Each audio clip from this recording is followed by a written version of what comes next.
Let us bow our hearts, and then we'll jump into the book of Habakkuk. Father, we are so grateful for how you work. You're faithful for who you are. And Lord, as you move, help us to trust, Lord, not in what we see or what we think we understand. Help us trust in your sovereignty. Help us lean on what we know to be true of you, that you are a God who's in control and you are working all things together for good, and it is for your glory. And Lord, so often we just have a tendency of looking at the world, looking at situations and thinking that we understand. And Father, your word says we see through a glass darkly, through that mirror dimly. And Lord, we barely know what's going on in front of us, let alone what you're trying to do through working all things together throughout the entire world, throughout the entire eons of time, to bring about your glory, to bring about the fulfillment of your will. And we see a snapshot, and even that is not clear. And so, Father, we're asking that you would lead us, guide us, teach us what it is to live by faith, to walk by faith, to trust in you. But speak to us, Lord, through Habakkuk. Teach us what it is that you would have us learn, what you would have us to grasp, what you would have us grow in. We ask these things in Jesus' name. Amen. Okay, the book of Habakkuk, chapter 1. If you are familiar, just go to Matthew, back up 5 books, and you're there already. And so the book of Habakkuk, it begins the burden which the prophet Habakkuk saw. So this is now, it calls it a burden, and so it's basically, the term would be an oracle. It's a prophecy, which the prophet Habakkuk saw. Now, there's not many people that would call themselves the prophets, but Habakkuk is one of them. There's a couple other prophets that will. But understand that he sees this prophecy, and it does literally declare, I saw. So he has a vision of this prophecy. He has a vision of what is going on. So within this vision, it's now this oracle, the prophecy, which the prophet Habakkuk saw.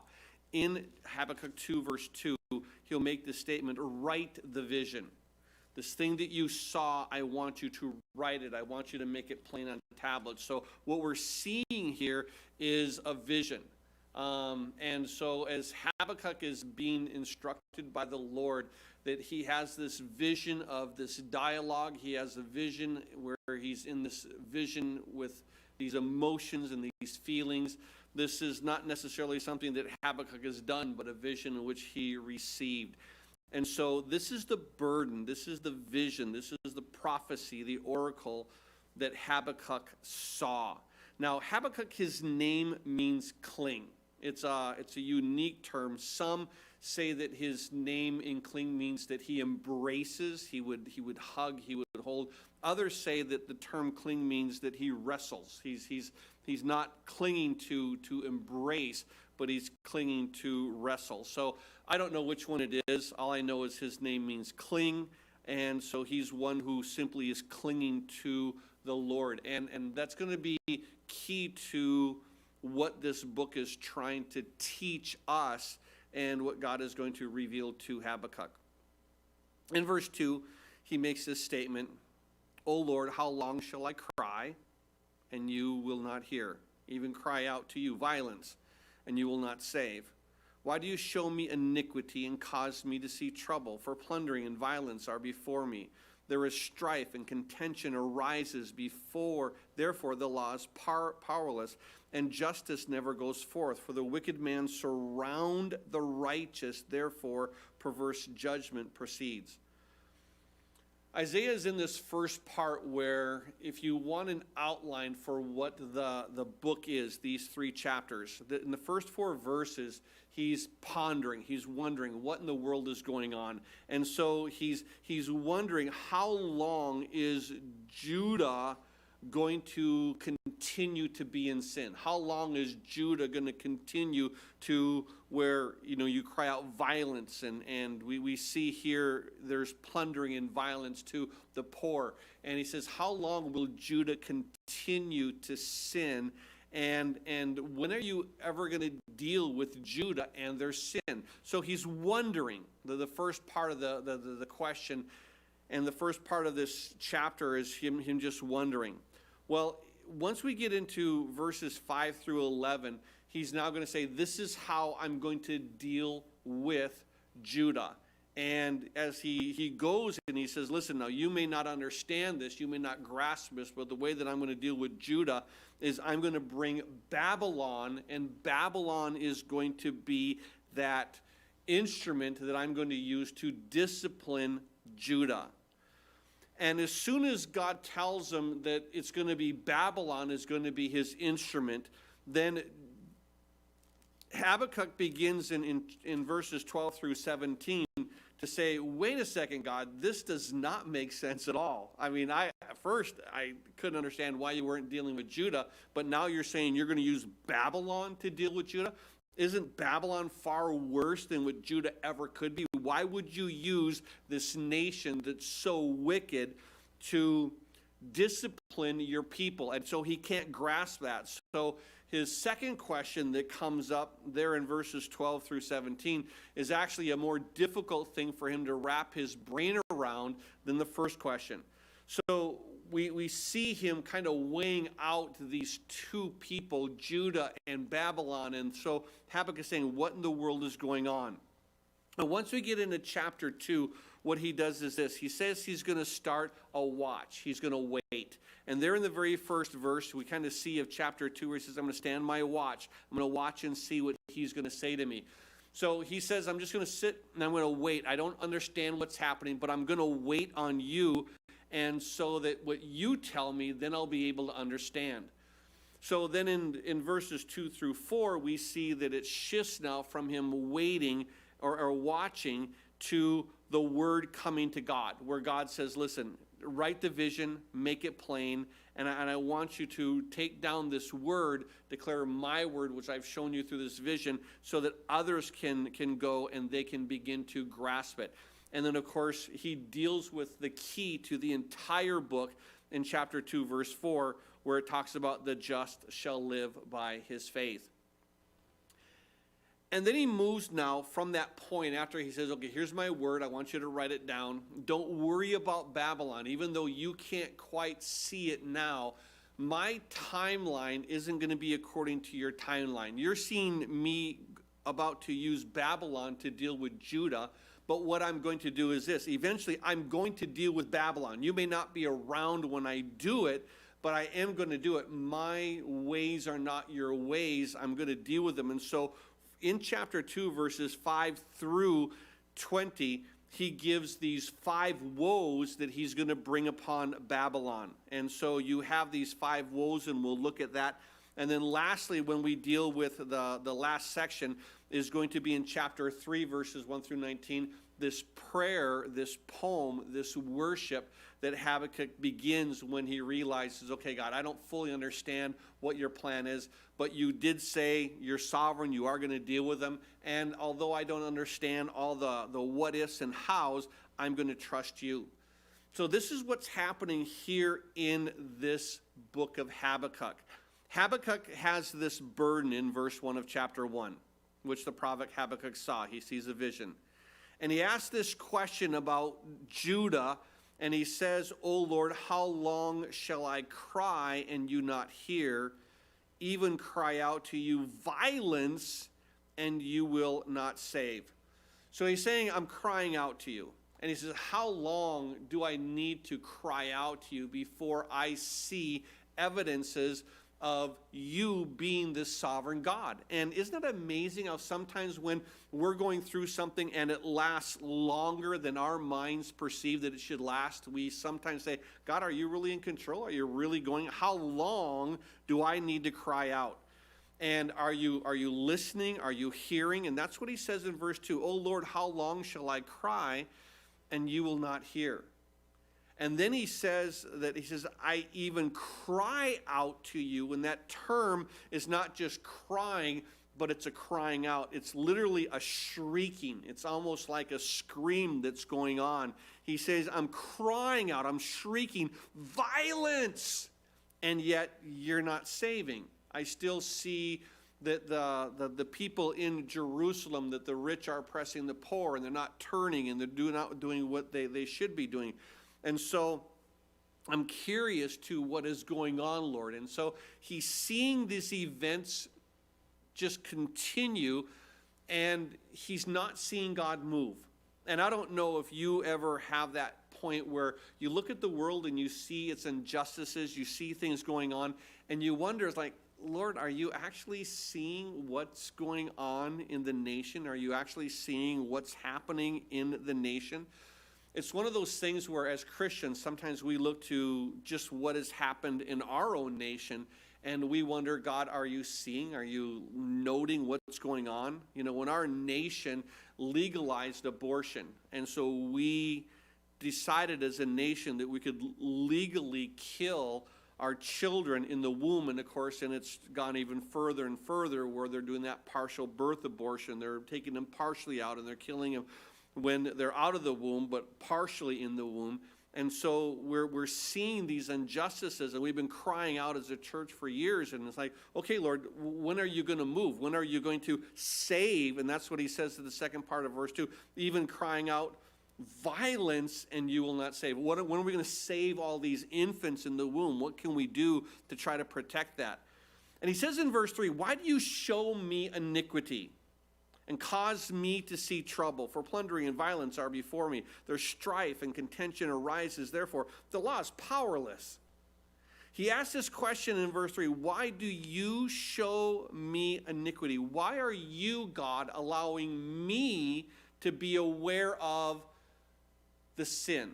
Why are you allowing me to realize that this is an atrocity? Why are you allowing me to gravitate to, I know what your heart is in this situation, and the rest of the nation doesn't? The rest of the people are going about thinking this is normal and this is okay.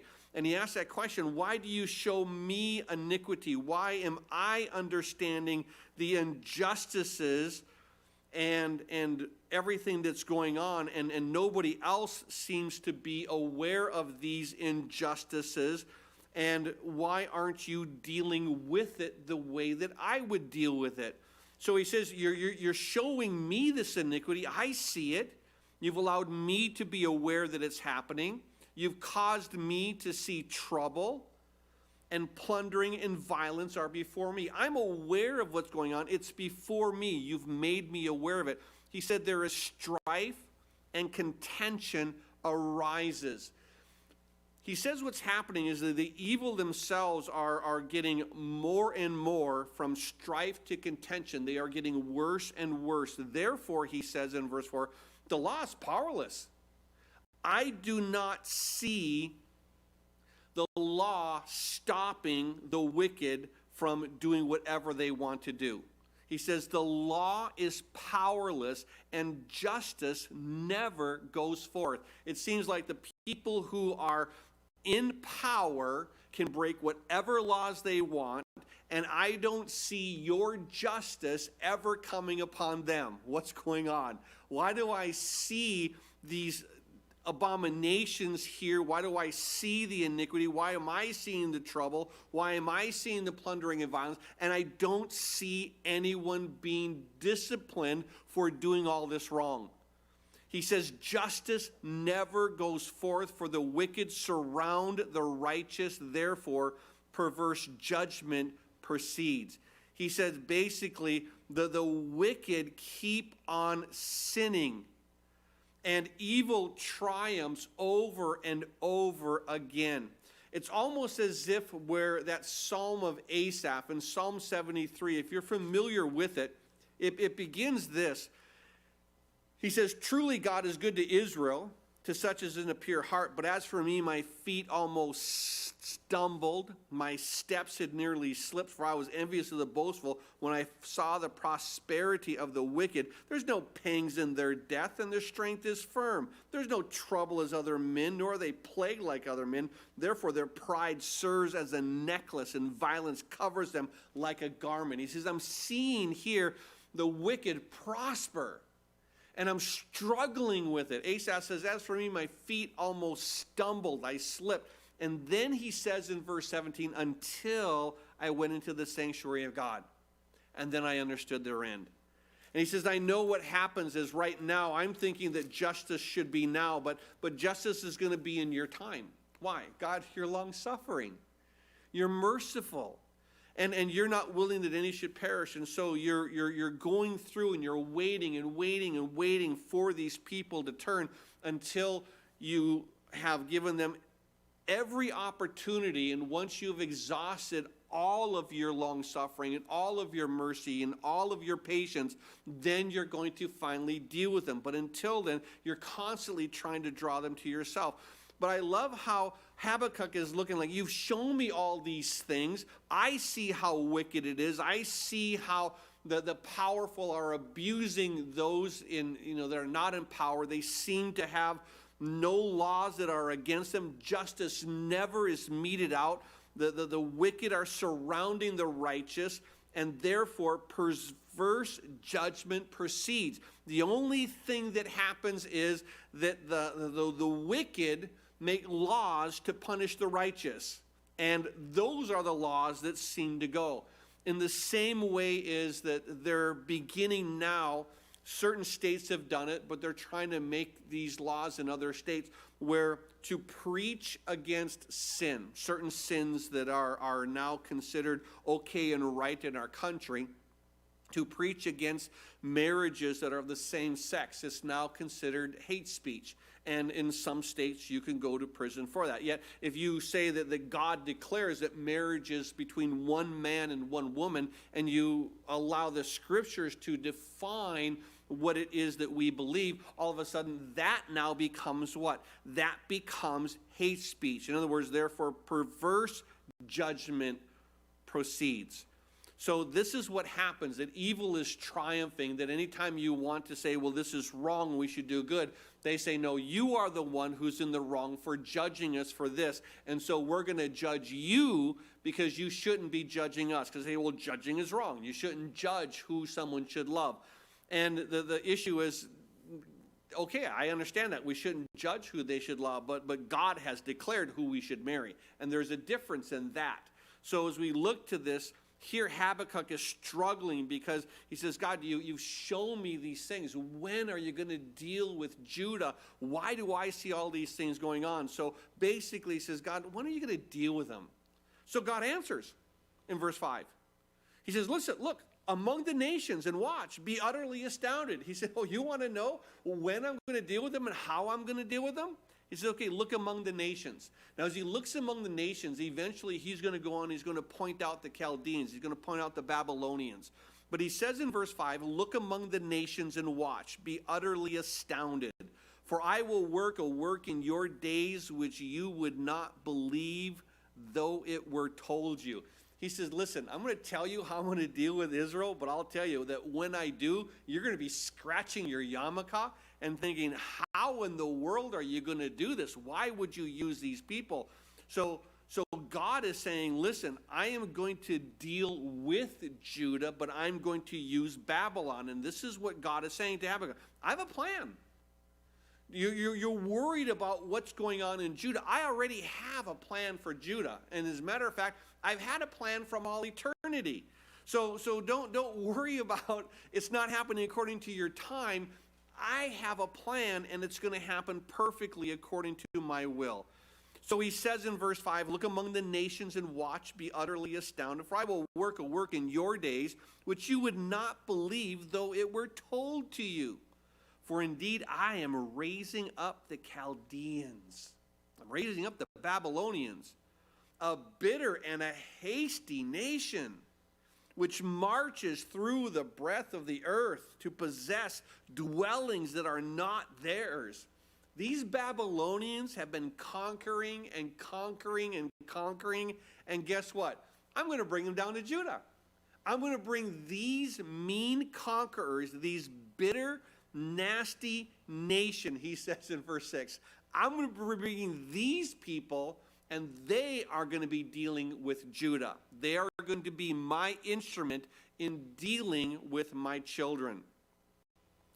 And so he says that basically, there in verse 6, they are a bitter and hasty nation which marches through the breadth of the earth to possess dwelling places that are not theirs. They're conquering city after city, nation after nation. And it says in verse 7, they are terrible and dreadful. Their judgment and their dignity proceed from themselves. What's happening, and he says that basically the only laws that they follow are whatever laws are in their heart. We're going to just conquer this, or we're going to do it the way we want and how we want. And so there's no one that is going to stop us. And it says in verse 8, their horses are swifter than leopards. So he says they are a swift army. They're going to go through it very quickly, and more fierce than evening wolves. In other words, where wolves are once it gets dusk and dark and you hear the wolves howling and kind of things. So in other words, they're about to fall onto prey. Where everything kind of wants to bed down, the wolves begin to chase them. So they're more fierce than the evening wolves. Their chargers charge ahead. In other words, you're looking at basically the horse that they do. Their cavalry comes from afar. They fly as the eagle that hastens to eat. They all come for violence. Their faces are set like the east wind. They gather captives like sand. So at this point, they make a statement of who they are. They're terrible. They're dreadful. They're more vicious and faster than all these animals. The verse 9, they come for violence. All of them come for violence. And their faces are like the east wind. Now, when you have an east wind in this area of Israel, it's all desert sand. It's all that blowing, bitter, where it's just stinging you all the time. That's where their faces. They're set like a strong east wind that's going to just come pounding against you. And they gather their captives like sand. In other words, they have had multiple nations that they've conquered. They have multiple people as in sand. And I'm going to bring this nation to come against Judah. And in verse 10, they scoff at kings, and princes are scorned by them. They deride every stronghold, for they heap up earth in mounds, and they seize it. And then his mind changes, and he transgresses. He commits offense, ascribing the power to his God. Initially what happens is this. He's thinking that his own might is his own power. And so they scoff at the kings. They scorn at the princes. They deride every stronghold. They say, what are you going to do? You're going to stop me from coming in? And all of a sudden his mind changes, and he changes that mind. He says he commits an offense. He ascribes his power to his God. God looks in, and there's two issues that he deals with. The first is this, pride. When God deals with the pride, we think it's all me, and God says, listen, I'm going to resist the proud. I'm going to give grace to the humble. But pride is an issue. However, here's something that's even more that he says, this is a bigger problem. This is where he commits even a greater offense, where it's not just me who's doing it, but I'm going to attribute this to an idol, or I'm going to attribute this to a God who's not the God of Israel. I'm going to attribute this to the God who's not the creator of the universe. And so when you attribute something else to another God, another power besides God, you're saying it's not me, but it's this power, this and that. What it means is this, that you now begin to give yourself over to a worship of something other than yourself. And when it comes to that, that's where God says, now you've gone a little bit too far. And so where initially you were thinking it was all you, but now your mind changes. You have this greater offense, this greater transgression, because you're now ascribing this to your God. You're ascribing this to the demons, and you're saying, this is my power, as if they have more power than God does. Now, once God tells Habakkuk what he's going to do, Habakkuk begins to panic. And there in chapter 1, verse 12, he says, "Are you not from everlasting, O my Lord God, my Holy One? We shall not die." He can't imagine that God would allow this kind of judgment to come upon Judah. Now, when Habakkuk was saying, God, can you deal with them? When are you going to deal with them? And it's going to be like a little slap on the hand. Can you just maybe stop them from doing what you're doing and what they're doing? And God says, no, I'm actually going to deal with them in a very great way, because I've given them patience and patience to turn, long suffering and mercy, and my grace is now saying you've gone too far, and now I'm going to deal with you harshly. And so the question is why would God deal with Judah so harshly? Well, keep in mind that Judah has been the children of God, that he's given them light of himself, he's given them the revelation of himself, he's given them the law, and they have more understanding of God than any other nation. And yet, although they have more understanding of God than any other nation, they're choosing to transgress against God and still follow other idols and still follow other things and to transgress against his commandment. And so where Judah has sinned, and his sin is greater because of the knowledge that he has. Keep in mind that to whom much is given, much is required. And they have been given the revelation of God, been given the law of God. And so Habakkuk here in verse 12 says, are you not from everlasting? Aren't you the eternal God? He says, O Lord, my God, my Holy One, we shall not die. No, God, I know who you are. I know what you've claimed to be. You're my God. You're my Holy One. I know you. I know what you've revealed of yourself. This can't be who you are. And so he's incredulous. This can't be. This is so outside the norm of what I know you to be.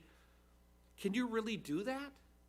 Can you really judge Judah through Babylon? Can you do this? I don't grasp why you can. And so he's getting this thing that says, I don't know why this could happen. This is so far outside what I know of you, and I can't even wrap my head around it. And so he says, we shall not die. It can't be like this. Oh Lord, you have appointed them for judgment. O rock, you have marked them for correction. I know they're going to be, you can't use the them here is Babylon. He says, we can't die. He says, you have appointed them, Babylon, for judgment. O rock, you have marked Babylon for correction. How can you use these wicked people to now go against these not as wicked people? So you see how he's weighing them out. This is Babylon, and they're really bad, and this is Judah, and we're not so bad. Yet earlier on, he was saying, can you deal with Judah? They're horrible. He says, but we're not as bad as Babylon. And then he says this in verse 13, you are of pure eyes and to behold evil. How can you use Babylon? Because I know you to be holy. I know you to be pure. And you're of pure eyes than to behold evil. And you cannot look upon wickedness. Why do you look on those who deal treacherously? How can you use the Babylons? And you hold your tongue when the wicked devours. Are you really going to allow Babylon to come and not do anything about it? Are you going to just hold your tongue and let Babylon come and wipe out Judah in a very cruel and harsh way? And he can't wrap his head around it. He says, God, I don't know this side of you. I know you to be my God. I know you to be gracious. I know you to be loving. And I know you to deal with wickedness because I want you to deal with Babylon. But we're not that wicked, are we? And understand, we've been dealing with this for a couple of weeks because we're looking at the mercies of God and how we saw over and over again where the Lord would make this statement, Jacob I've loved, but Esau I've hated. And God goes on to say that I can love a Jacob, I can love a heel catcher, a supplanter, and that we can't wrap our heads around. Hating an Esau, that makes perfect sense because the soul that sins shall die.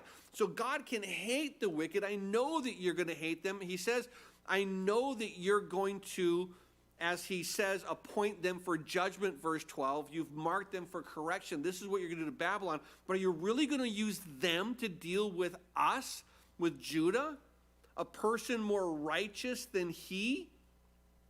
Verse 14, why do you make men like fish of the sea, like the creeping things that have no ruler over them? He says, we're basically like fish that will be caught up in a net.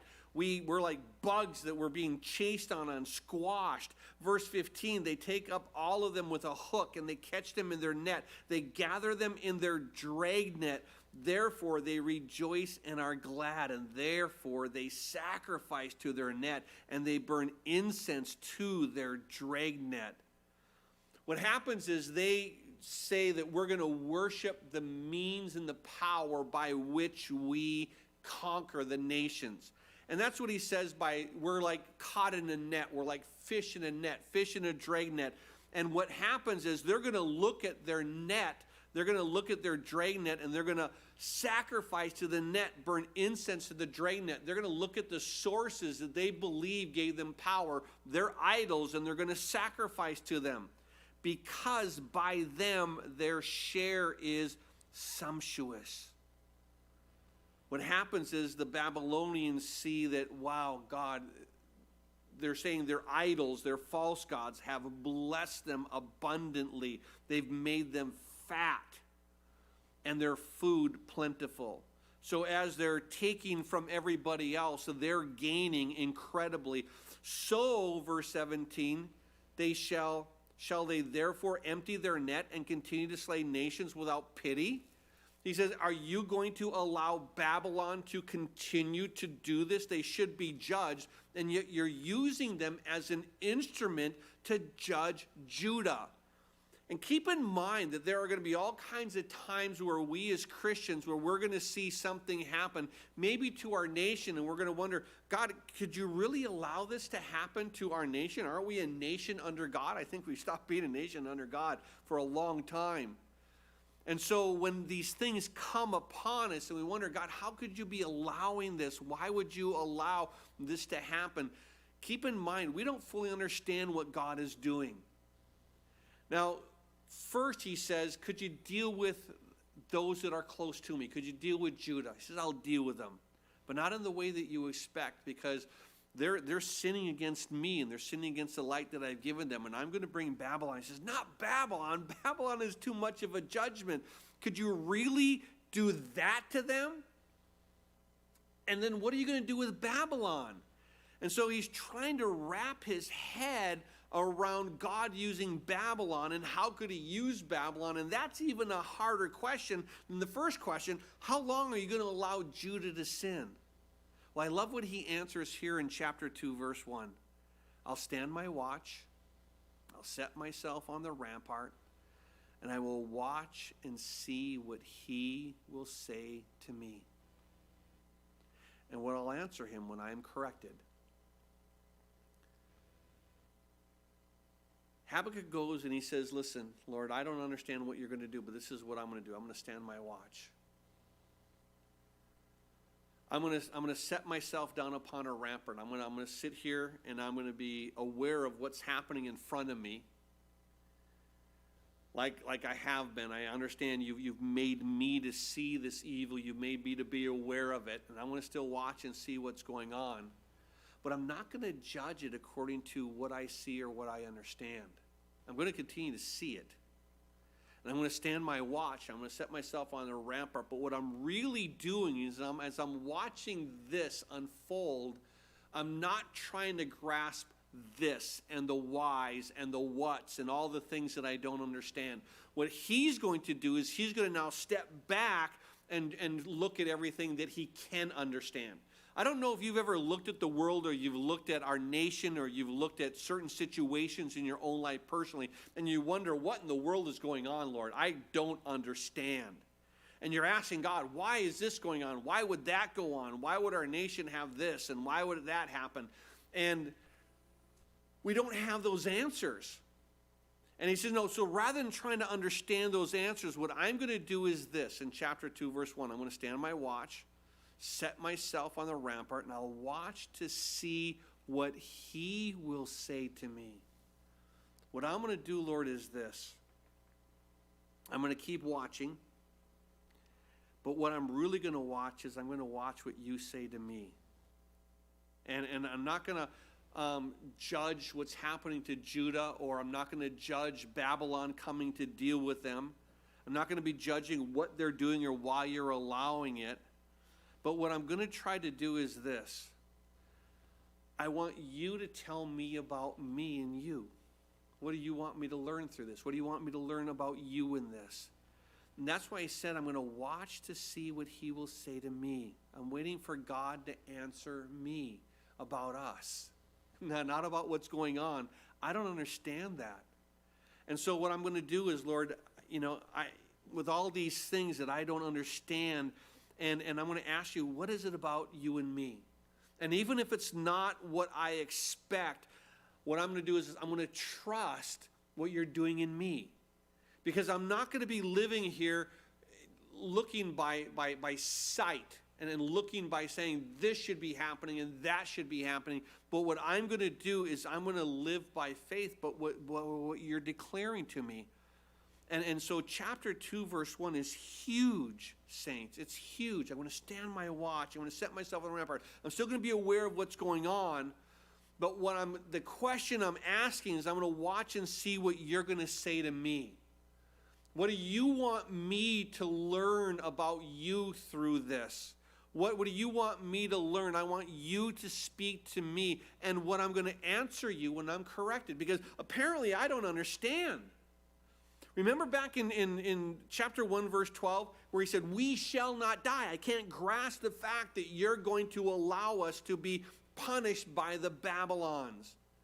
But yet you are going to, and I'm going to trust that. And when you correct me by teaching me that, you know what, your ways aren't my ways, nor is your timeline according to my timeline. Keep in mind, what is our timeline? We're a vapor. We're here, we're gone. It's a blip. That we're here, and for the most part, we're going to be living somewhere between 70 and 100 years, and this is going to be our timeline. But what is that in light of eternity? And so here's Habakkuk. He's seeing now eventually Babylon going to be coming, and Babylon going to be taking over and conquering Jerusalem and Judah. And when he sees that, eventually, Israel or Jerusalem and those the southern tribes will be taken to Babylon into captivity. And it's going to be 70 years after that then God is going to go out and he's going to judge Babylon. And by that time, Habakkuk's going to be there saying, okay, God, I'm no longer living on earth. Apparently, your timeline is your timeline. It's not going to be according to my timeline, how I see it. And I don't know how many times that we, in our own flesh, we have this timeline of when it should be done. And how we judge one another on when a sin should be dealt with or how soon it should be dealt with. And so often we as brothers in Christ, we judge another brother to say, you should be over that by now. Or we look at our spouse and saying, you shouldn't be doing that anymore. And we look to all these things and say, God, why are you allowing this to happen? Why is it still a struggle? Why are you allowing me to see the evil that's going on? I see their hearts. They're oblivious to their hearts. Why do I see it? When are you going to deal with it? And God simply says, in my time and in my way.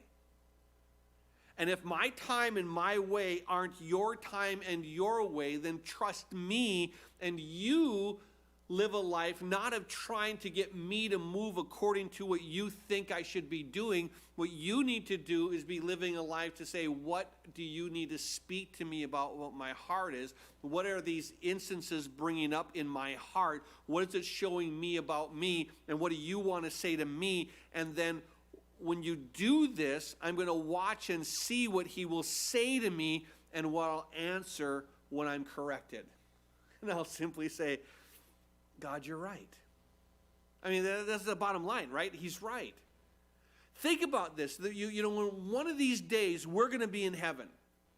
And I'll be honest with you that I can't wait to see that scene in heaven where the elders are taking the crowns and they're casting them before the Lord. And, sometimes we say as Christians, that's what we want to do. I want to take my crown and I want to cast it before the Lord. And I don't think that in that scene where we're casting our crowns before the Lord, or the elders are casting their crowns, that I'll say, you know what, Lord? Do you remember back when I was on earth and I saw that situation and I didn't see you deal with it in a good manner? Boy, I think you really botched that one, Lord. There's never going to be a time where we're in heaven that we look back at our lives and thinking that, God, did you really botch that? Did you really make a mistake? We're going to look at it and say, Lord, everything you did was perfect. Your timing was perfect, and how you did it was perfect. Apparently, you knew the end from the beginning. You had a plan for everything, and you were working everything out for your will. And what I'm going to simply answer when I'm corrected is saying what? God, you're worthy of worship. It's always the question. You're worthy of worship. This is the answer that we give. And so, now he goes in verse 2, and then the Lord answered and said to me, write the vision, make it plain on tablets. I want you to, what I'm declaring to you, you need to now write this so that other people can read this truth, that other people can see when things aren't going the way they expect it to go, I'm in control. And I may be doing things that are outside of their purview. I may be doing things that they think, you can't do it this way. How could you judge us with Babylon? They're so much worse than us. You can't really be doing that, can you? Well, he says, I want you to write the vision, make it plain on tablets, that he may run who reads it, for the vision is yet for an appointed time. There's going to be more and more time in our hearts where God is doing a work that we don't fully understand. So why are we questioning God? God, it's time for you to act. You have to be doing this now. And God says, it's not my time. Right now I'm pouring out grace. Right now I'm doing long suffering. It'll come. And this is what God says. The vision's yet for an appointed time, but at the end it'll speak. It'll not lie. I'm going to deal with everyone in the right way. The sinners are going to deal with the way that I deal with sinners, separation from me. For those that have believed in my Son, for those that have received by faith the work of Jesus Christ, their sin is already dealt with. I'm going to be bringing this. But know this, the vision is yet for an appointed time, verse 3. At the end it will speak, it will not lie. Though it tarries, wait for it, because it will surely come, it will not tarry. God is going to bring about his will. Trust that it will happen. And then he says, behold the proud, his soul is not upright in him, but the just shall live by faith. It isn't for us to determine what God should be doing.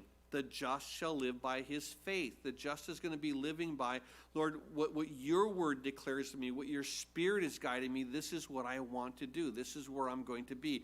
So I love the heart of it where he says, behold the proud, those who think I know what's going on. I'm the one that should be controlling God and his timeline and his judgment and his grace.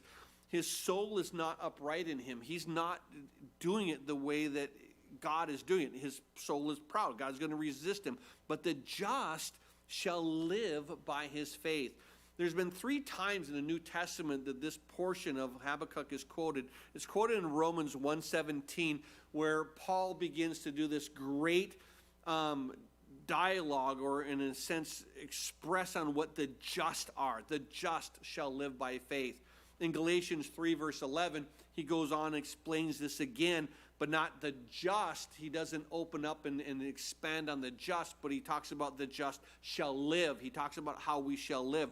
And then the author of Hebrews in chapter 10 verse 38 quotes this again, the just shall live, but he begins to expound on the faith. So this one verse, the just shall live by faith, is expounded on in 3 places in the New Testament. In Romans 1:17, expounds on the just. In Galatians 3:11, it expounds on shall live. And in Hebrews 10:38, expounds on his faith, how a just shall live by his faith. And so verse 5 now, he begins to get into the woes and how he's going to deal with Babylon. Let's read this through. Indeed, because he transgresses by wine. In other words, the Babylonians had this issue that they would give themselves over to drunken parties. And they would do that a lot. You're familiar with the one passage in Daniel chapter 5 where it talks how Belshazzar, he made a great feast for thousands of the lords, drank wine in the presence of the thousands, and while he tasted the wine, he gave the command to bring out the gold and the silver vessels from which, Nebuchadnezzar had taken from Jerusalem, from the temple. And so you have these drunken parties that were going on, and this is what he says about Babylon. One of the issues that they had is he transgressed by wine, that the wine made them not think right and made them more proud than they should be. You throw off inhibitions. So when people drink, they sometimes say things or they do things that they wouldn't normally do or normally say. And so that's what he's warning them. You're transgressing by the wine. He's a proud man. You have his pride. He does not stay at home. He enlarges his desire as hell. So in other words, he makes it as large as he can. He's not content with the territory that he has. He wants even more and more and more. He's like death. He cannot be satisfied. In other words, he just wants more and more and more. He gathers himself. He gathers to himself all nations. He heaps up for himself all peoples. So we see that here he's getting more and more people, more and more nations, so more and more servants that he could use to further his kingdom, to further his will. But what happens is this. Now it begins to tell him these are the woes. And there's going to be 5 woes that are listed here in the end of chapter 2. First, there's a lust for power. So he says, woe to him, verse 6, who increases what is not his. And then he has a lust for wealth. We're in verse 9. Woe to him who covets evil gain for his house. In verse 12, there's a lust for bloodshed. Woe to him who builds a town with bloodshed, slave labor, tyranny. Verse 15, woe to him who gives drinks to his neighbors. He's now has a lust for corruption. He wants to spread his sin to as many people as he can. And then, of course, in verse 18 and 19, you have the lust for the idols, where in verse 19, woe to him who says to the wood, awake, to the silent stone, arise, and it shall teach. So you have these 3 things: lust for power, lust for wealth, lust for bloodshed, lust for corruption, spreading their lust to others, and a lust for idols. But this is what will happen. In verse 6 of chapter 2, it says, will not these take up a proverb against him? So all the people that he gathered to himself, all the heaps of the nations and all the people, he said what's going to happen is eventually the people are going to turn on you.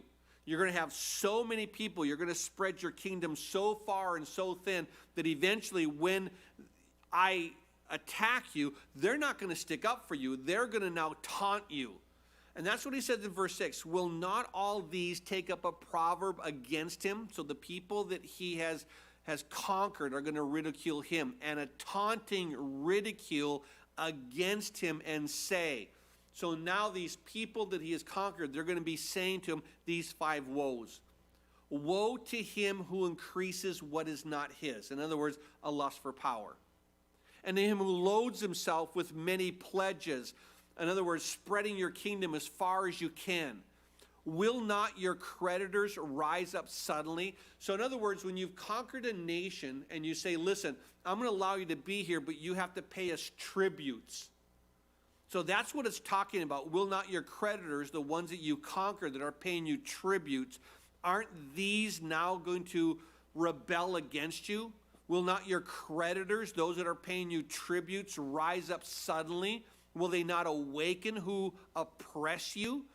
And you will become their booty. So in other words, you've got so many people under your control, eventually they are going to rise up against you because you have plundered many nations.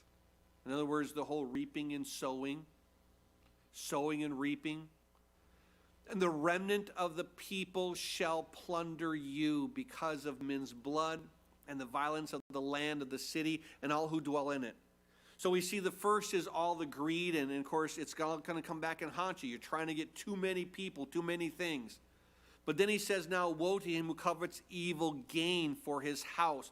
You have this lust for wealth, this greed. He said, woe to him who covets evil for his house. In other words, I want more and more and more. It's never enough that he may set his nest on high. I want my kingdom to be huge and lofty and beautiful, that it may be delivered from the power of disaster. So I'm going to secure my kingdom by setting it on a high mountain or a high place or building high walls, that he may deliver from the power of disaster. So you think you can actually stop God from coming and dealing with you. And you give shameful counsel to your house. You're saying, yeah, we're all safe, we're good, cutting off many peoples. We can take them all on. And you sin against your own soul. In other words, the pride. For the stone will cry out from the wall, and the beam from the timbers will answer. So when your house falls, now all of a sudden you're going to hear about the disaster that will come upon you. Because everything you did was to build up this house, build up security. And he says in verse 12, the third woe, woe to him who builds a town with bloodshed, the slave labor, this tyranny, who establishes a city by iniquity. Behold, is it not the Lord of hosts that the peoples labor to feed the fire? Now that term, the peoples labor to feed the fire, actually should be better translated for what satisfies the fire. In other words, the people are going to labor for this building that you're doing, but eventually it's all going to burn.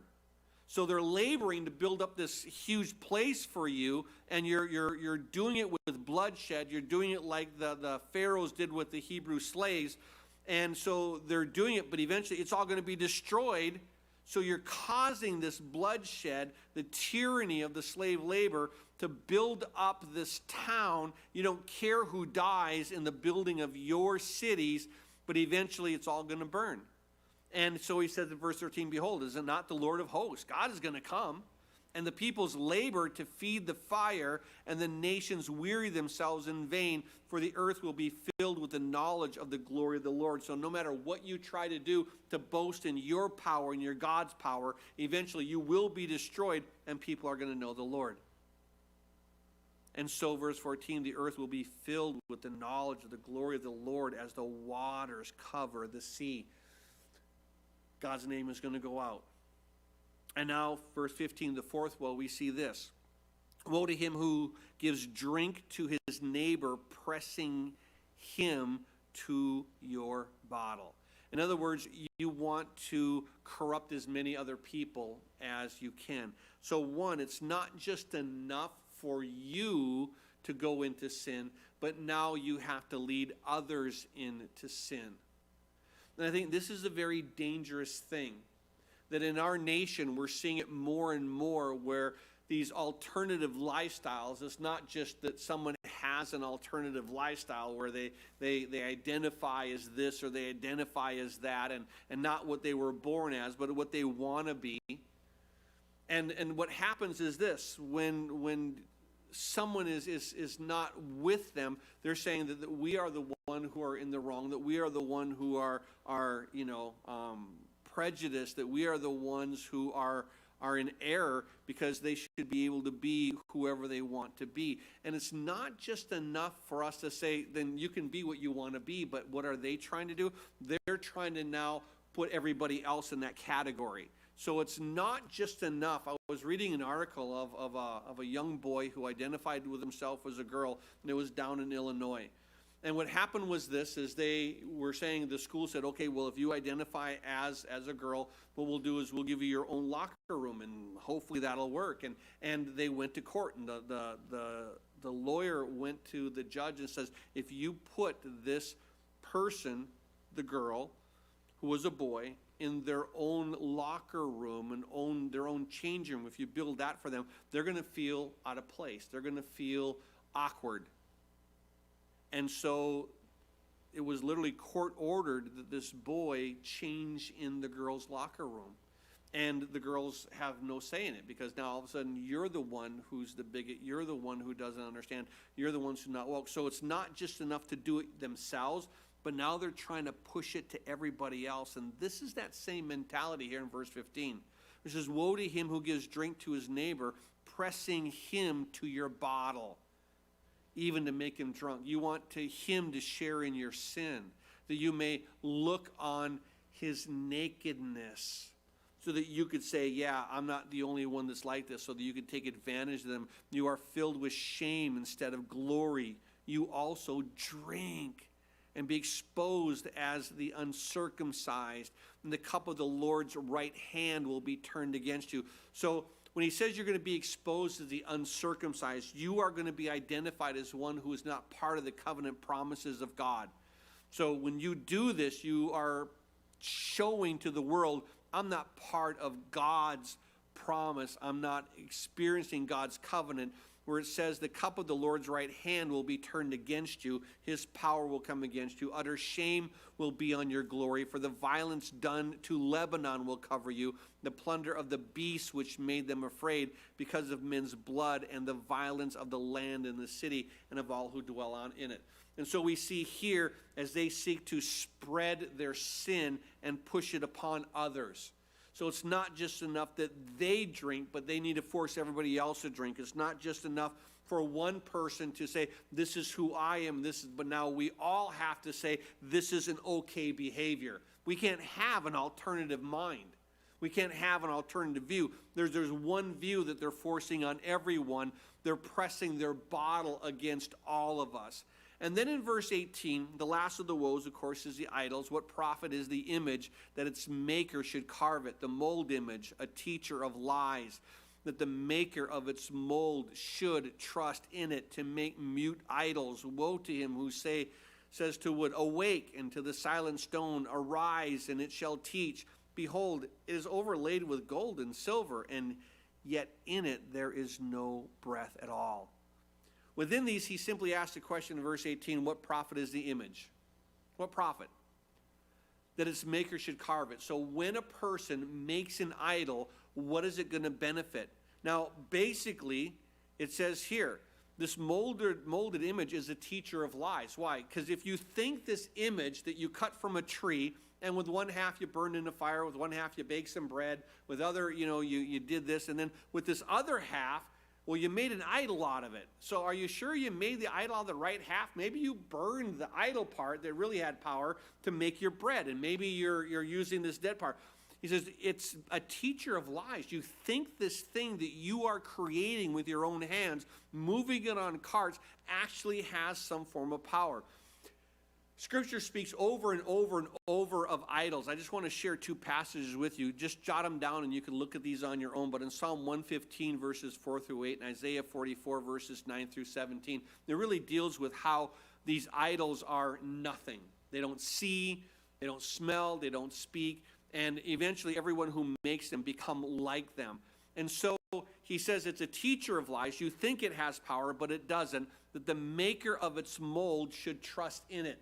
Can you really trust in something that you created, something that you have to carry? That if your idol falls over, you've got to set it up. You've got to anchor it in there so it doesn't fall over. And you're trusting in it, and you're trusting it to make mute idols. It doesn't talk to you. Woe to him who says to the wood, would you awake? And to the silent stone, arise, and it shall teach. The idol isn't going to speak to you. Behold, it's overlaid with gold and silver, yet in it there's no breath at all.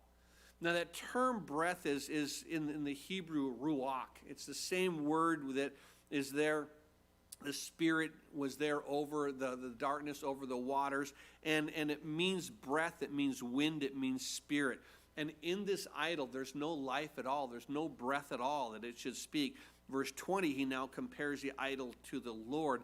But the Lord is in his holy temple, and all the earth keeps silence before him. Trust in God and listen to his voice. Don't be trying to listen to an idol that will never speak. Don't keep saying, speak, speak, speak, and don't tell God to speak. We need to be the ones to be listening to him. And then in chapter 3, he does a prayer of Habakkuk, the prophet, on Shigionoth. Oh Lord, I've heard your speech, and I was afraid. I've heard what you said. I understand that your ways aren't my ways. He says, oh Lord, revive your work in the midst of the years. In the midst of the years, make it known. In wrath, remember mercy. So he says, God, when you do what you do in your timeline, do it. Don't do it according to my timeline. Don't do it the way I need it to be. And then we begin to see this. he takes this prayer and he takes the journey of the children of Israel as they come into the promised land and beyond. And he does this term of watch the sovereignty of God as he brings the children of Israel into a deeper relationship with him. It says in verse 3, God came from Teman, the holy mount of Paran. Think about that. His glory covered the heavens, and the earth was full of his praise. So we see his glory, his brightness was like that of the light, and his rays flashing from his hand, and there was power that was hidden. As God creates everything that he does, and he's created man, he's created everything. We behold his glory, that he is God and we are not. And then it says this, not only are you a God of glory, but you are a God of mercy to some and justice to others. It says here, because of what happened in Egypt, before him went pestilence, and fever followed at his feet. He stood and he measured the earth, and he looked at the startled nations. The everlasting mountains were scattered, and the perpetual hills bowed. His ways are everlasting. It's interesting that when he says in verse 6, he stood and measured the earth, that it says, God, you are in authority. And I think it's important when he begins to look to God and he begins to pray to God, he begins to make this psalm of God, that he talks about his glory, he talks about his justice and his mercy towards some, and he talks about his authority.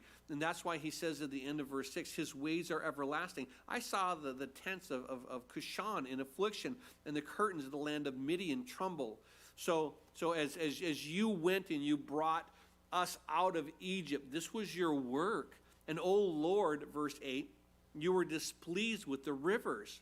Your anger was against the rivers. Now what he's saying is this, that you showed your power against rivers and against the sea. In other words, that you opened the Red Sea, and you allowed us to part, and you allowed them to come back on the Egyptians. You opened up the Jordan so we could cross. And this is what he says, you've shown your power, O Lord.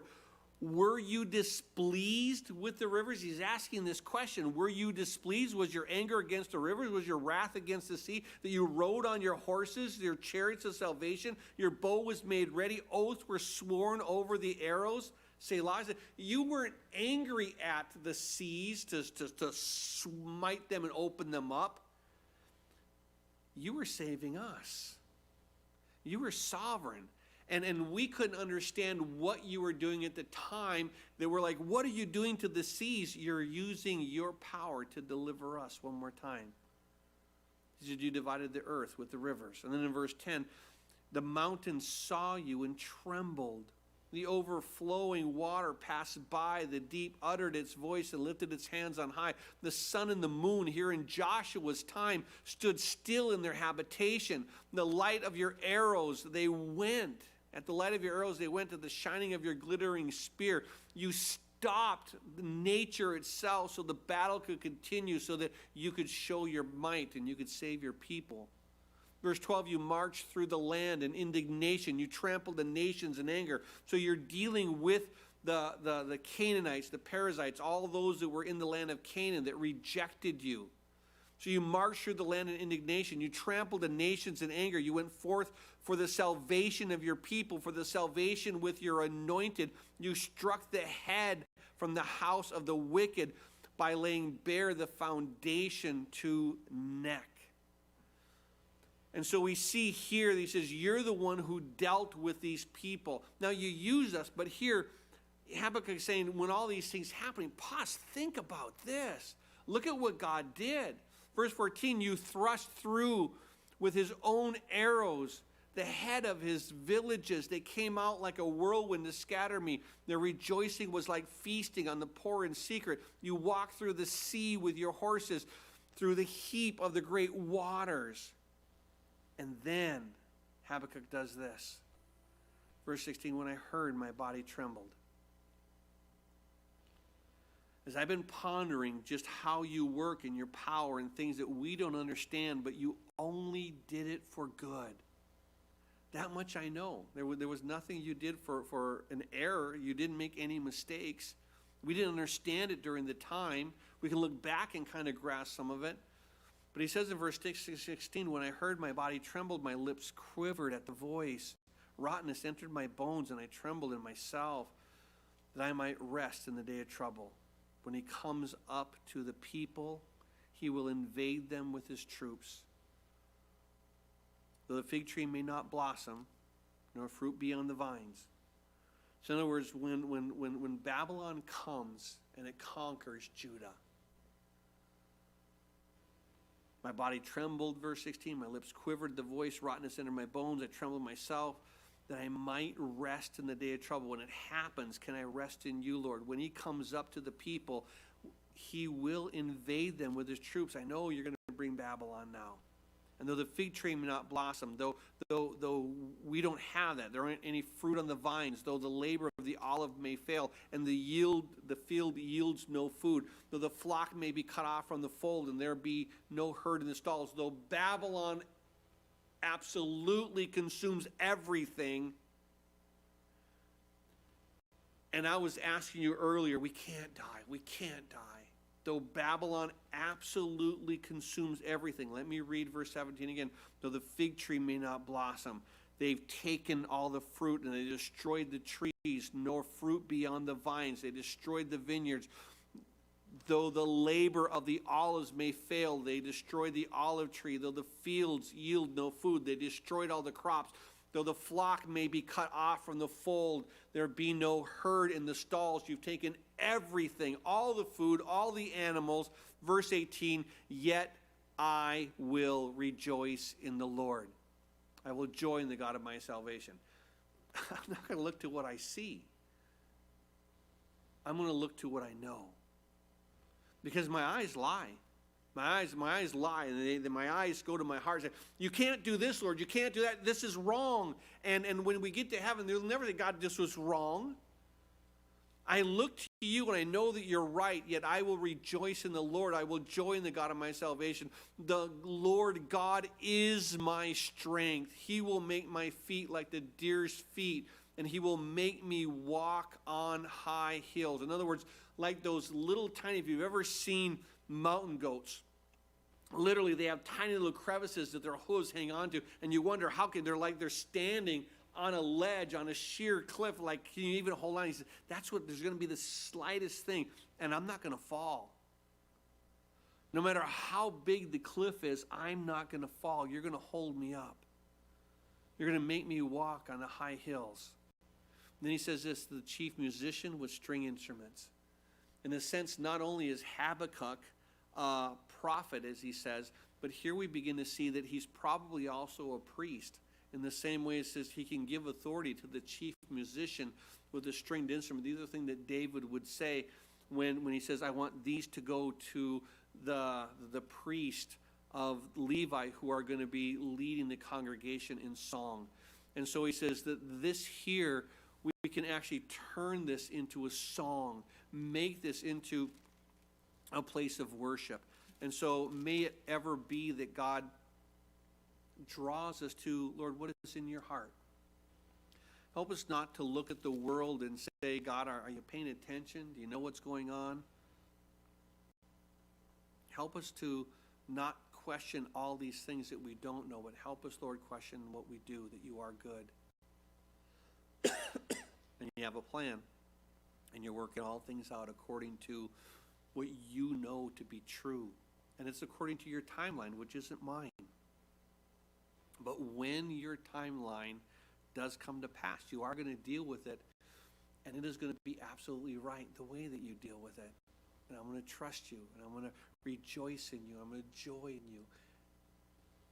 Help me to hear what you want to say to my heart as we go through these events that are transpiring in our own lives, in our nation, and in the world. Father, we do thank you for this word. We thank you for your heart. You are so good. You are truly, truly, truly so good. We do thank you for this word that you gave to Habakkuk, that you would have him write it down. And we know, Lord, that this word of yours will come to pass. It will. It's for a further time, and there's other things that you're teaching us that's for a further time. But even though it doesn't happen in our timeline, it may not even happen in our lifetime, but yet, Lord, your will happen, and when it does, it will be perfect. So help us to trust in you. And not to look in the things of what we see or what we think should be happening, but Lord, trusting you. Because we know things to be true. You're good. And your ways are right. And there's no shadow. There's no shadow in you at all, Lord. You're just light and beauty and perfectness. So work these things out according to your will, according to your power, according to your wisdom, your omniscience, the way you know they need to be, so that you could be glorified. Oh, teach us to be those instruments that worship you and give you glory because we yield to you. We ask these things in Jesus' name, and all the saints